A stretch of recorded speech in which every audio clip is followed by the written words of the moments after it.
Welcome back to Just Chattin'. And this is the series of videos we do on Thursday and Sunday evenings just for our own entertainment. So before we get started on the videos, I wanted to let you know a couple of things about our charitable contributions.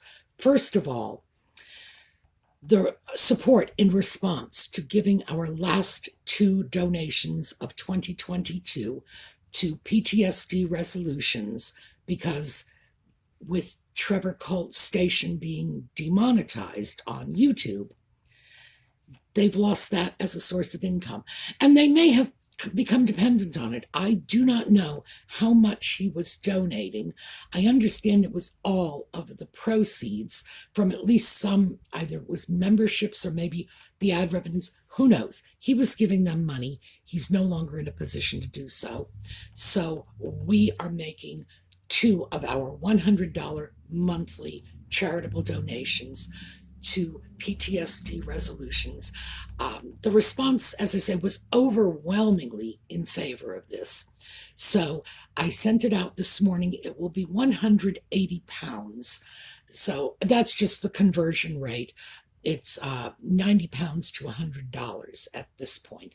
So our $200 goes over as £180.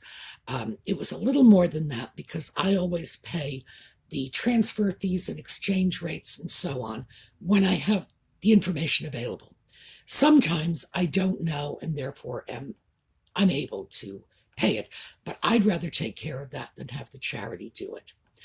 Our charitable donation to House of Hope in South Africa has not been going as well as I would have liked. They don't have online international payment services available, so they had said a wire transfer. I went to my bank and I found that a wire transfer is $75. That's outgoing. My bank also has an incoming charge. And of course, if the bank in South Africa does as well, based on my own bank's rate, that would reduce our $100 contribution to their charity to $9. 75 outgoing, 16 incoming. Well, we can't do that. One of the basic, I want to say unwritten rules, but no, we've been through this. One of the basic things I look for is how much of our money is going to the people we want to help. So we don't give to charities with high overhead. We don't give to charities that are not transparent in their donations and what they do with them. And in this case, it would just be, we might as well give it to Archewell if we want 10% to go to the people we're trying to help. I have, however, found another wire transfer service that claims they can do this for about $8 or $9. Now, I've got to check them out because this could be a scam. You never know. All kinds of weird stuff shows up on the internet. If I can get that donation over for $8 or $9, fantastic. It works out, our $100 works out to 1,800 Rand.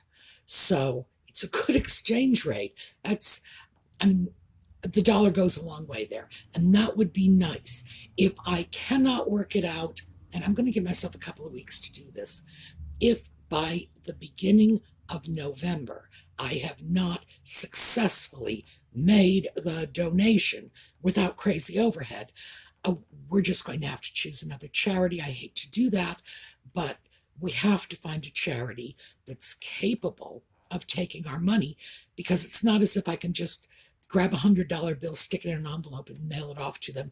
I wish I could. That would be $1.40 in postage.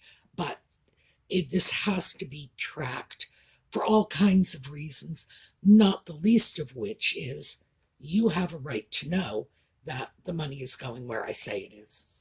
So that is our update on the charity stuff. Now, when we come back, we are going to talk about Archetypes.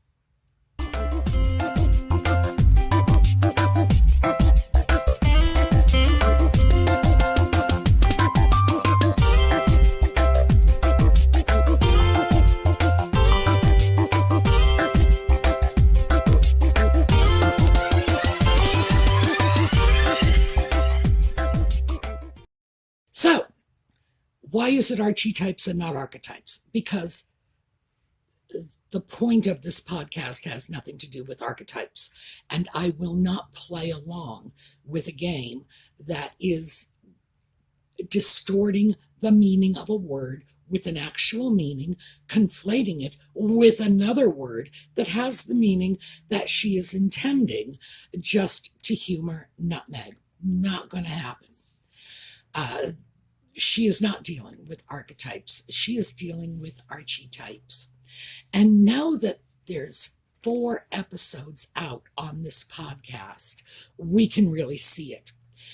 It seems the archetypes, or stereotypes if you'd rather, that she is playing with are largely the stereotypes that are applied to her personally. This is just some giant Spotify-sponsored ego stroke. I mean, I guess we all knew that going in. But with 4 episodes under our belt now, we can say for sure. So let's just take a look at this. The most recent was the archetype of Dragon Lady that she was discussing with Margaret Cho. Now, let's start with 4 episodes in. It's becoming very clear that the message Nutmeg is putting out there has nothing to do with women in general, but a lot to do with women of color. It's almost as if she has erased the damage done to white women by destructive stereotypes. It's just thrown off the board because we're not looking at this. We're looking at damage to women of color. Like, oh, okay. Now, I don't mind that if those are your terms. If what your stated goal is to view stereotypes harming women of color, just say so. But don't say women and then completely isolate a sixth of the world's population and say, oh, sorry, you don't count. You don't have a valid experience. Really? Okay, fine. I would agree with you that in some parts of the world, the experience of white women is not really significant. There is not a significant representation of white women in certain parts of the world. But if what you're talking about is the US, Northern Europe, yeah, we do have a significant representation here. And to assume that stereotypes only impact women of color, and I can't say minority women because in a global sense, Margaret Cho represents a majority population. A full third of the human race is Asian. If you throw in South Asian, so then we get to throw Mindy Kaling in there too. If you throw them into the mix, that is half the women in the world. So no, Margaret Cho may be a minority in the United States, but worldwide, no, she is the majority, a full third. The rest of us, we're barely coming in at about half that mark at best. So, why would I say we're talking about the archetypes that impact Nutmeg and Nutmeg personally? Well, the last one was the Dragon Lady. Now, there are a lot of ways to interpret this, but I think we all have a pretty good sense of what a Dragon Lady is. A mean, vicious, powerful woman who is just attacking others willy-nilly to expand her empire. It's not an archetype, of course, because an archetype, and we've talked about this before, an archetype is the perfect form, the perfect instantiation of an idea. Let me give you an example, because this is an example we all know. If I say to you, service, duty, propriety, who do you think of? The late Queen, right? absolute archetype of those virtues. No two ways around it. Is she a stereotype? No, I think not.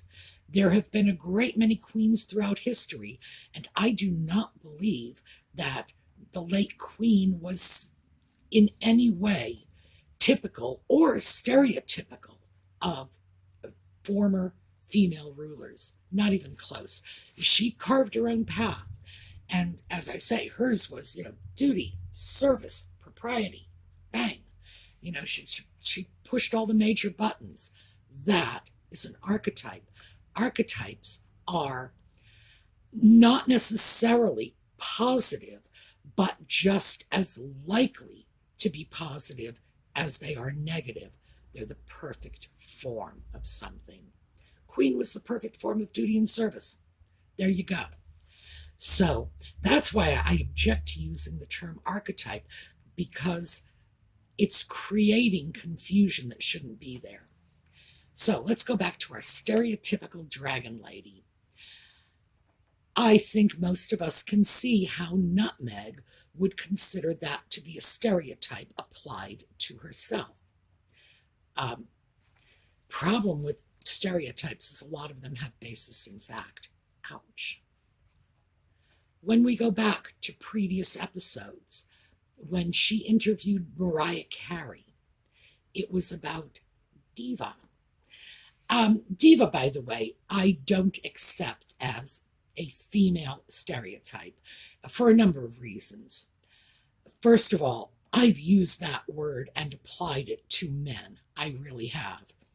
It's the fact that it's generally applied to women just makes it sting a little more when you apply it to a man. But believe me, I have known more male divas in my life than female. So let me get you a dictionary definition. Diva, self-important person who is temperamental and difficult to please. Typically used of a woman. Okay, so the dictionary does say typically it's used of a woman. Absolutely not exclusively. So what do we have? We have a stereotype, or do we have a characterization of negative behaviors? Now, I would say the latter. I would say a person is not called a diva for any racial, socioeconomic, personal, political reasons. We don't say she's a diva because she's the boss of a company. No, we say a diva because she expresses the behaviors that we erroneously associate with divas. And I would say erroneously because the word diva is, and we get this from the world of opera, the primary female singer was a diva. And somewhere along the line, somebody decided that brilliantly talented opera singers were self-important and temperamental. And that is a great injustice to people like Beverly Sills, a famous American opera diva, who had two severely disabled children and was just as likely to go home from her standing ovation performances to change the babies and scrub the floors. This woman was not a diva. And anyone who knew her would tell you that. How about Kiri Takanawa? She's probably one of my very favorite opera singers. New Zealand, Maori. Does that sound like a diva background? Well, in fact, she wasn't a diva. She was a woman who gave back to the community, kept her private life very much on the QT, and she didn't arrange pap shots and, photo shoots and floods of reporters following her down the street. A very talented woman who just lived her life as a normal human being. Leontine Price, African-American opera diva. No one ever had a harsh word to say about her. The fact is that when you pull words, now, Nutmeg doesn't know this because she's not a linguist and she's not a psychologist and she just doesn't have any background at all to do what she's doing. You have to be very careful about it, and she is not. But she is pulling words that one assumes have been applied to her. We know diva has. Mariah Carey called her a diva. Oh, in the nicest possible way, of course, but yeah, I just read you the definition of diva. Do you really suppose there's the nicest possible way? Mariah Carey embraces this. Good for her. If she likes being a diva, if she doesn't mind it, there was a Russian gymnast, I cannot recall her name, and she was called a diva. She too embraced it. If this is how you self-identify, fan-freaking-tastic. I'm not going to tell you to be ashamed of yourself for it. Good for you. Nutmeg clearly is ashamed of it. She was horror-struck that Mariah Carey would call her a diva, even though, is there a soul on the planet who would argue with that? Dragon Lady, I'm thinking that's a little close to home too. Ambitious. That was an interesting one because she said she never thought ambitious was a bad thing until she married Harry, or until she started dating Harry. There's a reason for that. And again, it's pull your words carefully. We respect ambition in our culture. And by that, I mean the Anglo-American culture. I'm not just talking about the US, the UK too, because we do have joint threads going back thousands of years in our culture. Ambition is okay for us. You can be ambitious. You can want to succeed in your job. You can want to have the nicest house on the block, whatever. We might laugh at you a little for it, but we don't consider it a personal failing. When you get ambitious in your personal life, your romantic life, oh yeah, we do. And we don't care if you're male or female.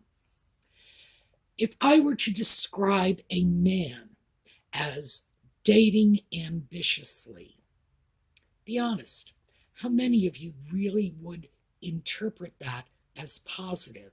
And how many of you would be pulling your baby sisters back off the side of the road saying, get in the house till he passes by? The fact is, a man who dates ambitiously starts to get mighty close to the word predator in our minds. This is someone we see as going after naive women, young women, women who have wealth. We don't favor that. We don't like ambition in our personal relationships, whether it's a man or a woman. When it's a woman, well, we don't tend to call her ambitious. My grandmother's generation would call her an adventuress. That has nothing to do with wanting to climb Mount Everest. An adventuress is basically a gold digger. It's just that my grandmother's generation put nice euphemisms on everything. So when Nutmeg was hearing that she was ambitious when she was out to snag a prince, were they really talking about ambition, or were they talking about social climbing? Because we don't like that. You can climb as high as you want to in your job. We're fine with that. But if we start to perceive you as a social climber, there are a whole host of negative behaviors that go along with that. For example, marketing all the people that used to be in your life. That is typical behavior of a social climber. Once they advance out of their less desirable background, everybody they knew, everybody who was kind to them, everybody who helped them, they are shunted by the wayside once we get up that next step in the ladder. So, again, is she really talking about the stereotypes that affect all women, or the stereotypes that she feels affect her adversely? And that brings us back to, Stereotypes are not born out of nowhere. They're not just spontaneously generated. Stereotypes are behaviors that we will have noticed throughout our lives, and we will have shorthanded them into a little encapsulated description. That's when it becomes unfair. It also becomes unfair if a person has one attribute of the stereotype and we dump all the rest on. The blonde flapper. Now there's a stereotype for you. The blonde flapper was also allegedly a gold digger. And when one saw a young woman in the 20s or 30s with bobbed hair and, that sort of string of dance pearls, and assumed immediately that she was out to snag a wealthy husband, that's when it becomes damaging. But in terms of shorthand, we need to recognize the fact that all of us use shorthand to smooth our way through life. We don't always have time to analyze every aspect of a situation, and the shortcuts help us navigate. It's just the way it is. Our minds work that way. So, what do I have to say about archetypes? 1, apparently white women don't get to play. We are not affected by stereotypes. Sorry about that. Not happening. Okay. 2, most of these difficult stereotypes are just stereotypes that have been applied to Nutmeg herself. And things like diva, that's based on behavior and behavior alone. A diva does not look a certain way. A diva does not come from a certain background. A diva does not have a certain level of education. No, a diva is a self-important, temperamental person who is difficult to please. And, of course, she can be a he just as easily as not. So I think that even though we all pretty much assumed Archetypes was going to be Meghan's own personal ego stroke, she has really just outperformed our expectations on this. Woo.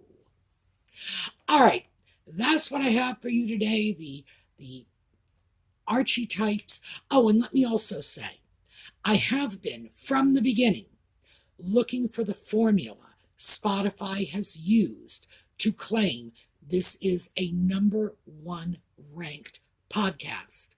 I can't find it. All of the demographic information I can come up with on Nutmeg's Archetypes and things like Joe Rogan's podcast indicate to me that Joe Rogan's viewership is still much higher than hers.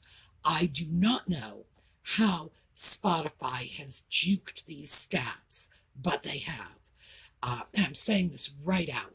They have tweaked the data so that they are basically making up their own interpretation of what is a #1 ranked podcast. I'm throwing that out. Absolutely. That is what I have been able to determine. Other people have been looking at it too. And if Spotify wants to call me a liar, then just release all the raw data, because the data I've seen really puts a lie to the idea that this is a #1 podcast. In a way, I can't blame them. They've got a lot riding on this, loads and loads of money, so they have to pump it out there as the #1 show. Really? Well, apparently Kim Kardashian just blew it out of the water this past week. So we'll have to see where this goes. I really would like to see the raw data, because I would like to know where it really does rank in viewership. But I don't think Spotify's going to release that anytime soon. Okay, finish that up. That's what I have for you today. Audie, yes, you have not heard from Audie. Audie is around here somewhere. I made the mistake of pouring a bowl of water for him just before I started the video. And those of you who have cats, you know this. Water must be consumed within 30 seconds. Anything left in that bowl after 30 seconds is rank and stale and no good and unfit for a cat. So that was my bad. I should have timed it a little differently. But yeah, Audie does like his water fresh. Especially he likes it from the tap. He prefers the bathroom tap. I don't really know. Shallower sink may be easier for him to get in there. The kitchen sink, the faucet is higher. And he does get his head wet when he tries to drink from the kitchen faucet. Yeah, bathroom faucet, that's his favorite. We go in there 2 or 3 times a day, and I'll turn the water on for him for a few minutes. But that's so much better than having to drink his water out of a bowl on the floor as if he were a dog. Ew. Okay, we're going to take a look at a slideshow on the way out. I will see you all next week. Meanwhile, have a terrific day.